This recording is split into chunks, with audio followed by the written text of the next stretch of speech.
Kita ka. Wait lang, sir.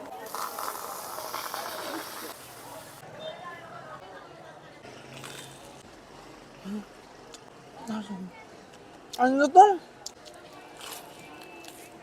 Tatlong ribs.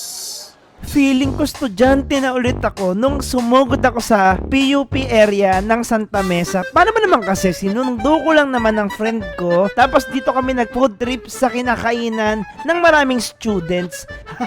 Students, malinis, presko at dito lang kami sa gilid ng kalsada kumain. Unlimited rice and gravy pa nga. Affordable pero quality ang meats nila dito. Malupit yung Hungarian Tsaka T-bone steak, 180 pesos lang yan. Ultimo itong barbecue ribs, napakamura. 180 pesos din. Ang laki Sana all malaki. Samantalang, sa iba kong napupunta, mga 600 na halos yan. Na-impress talaga ako kasi yung fried pork, alaking, ang lutong, ang laki-laki. Prince Buffalo ang pamagat ng store. Actually, sikat sila dito sa Balyeser, Taguig, malapit sa bahay yan. Kaso nagulat na lang ako, meron din pala yan siyang branch. Dito sa, branch, ang arte. Dito sa Santa Mesa, ang lokasyon, 355 Valencia Street, Santa Mesa, Manila, malapit sa PUP at Iris. Ako na unang tumikim ng lahat ng dishes, bawal maarte. Share ng laway.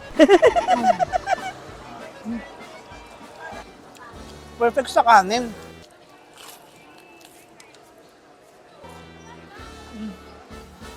Malutong, manipis ang hiwa, pero juicy yung karne. It's as if dineliver kanina, alas 5 ng umaga, fresh yung karne, hindi dumaan sa freezer. Yun yung napansin ko ang juicy kasi. Next na susubukan natin would be there, baby back ribs for 180 pesos. Only rice and only gravy rin siya as well. Ang laki. Lambot. Talaga. Tingnan mo to. Humihiwalay na talaga yung laman dun sa buto. Sobrang effortless.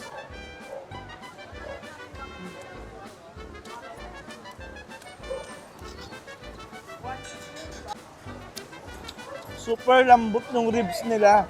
Medyo tangy yung sauce na ginamit doon.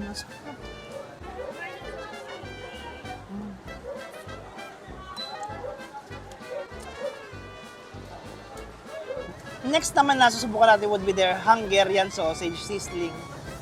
Ay, ano siya? Makunat. Makunat.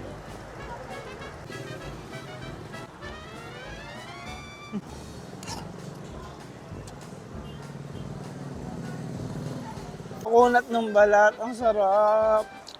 Ito yung kala mo double down Tapos may bacon, may keso. Ay, ang sarap.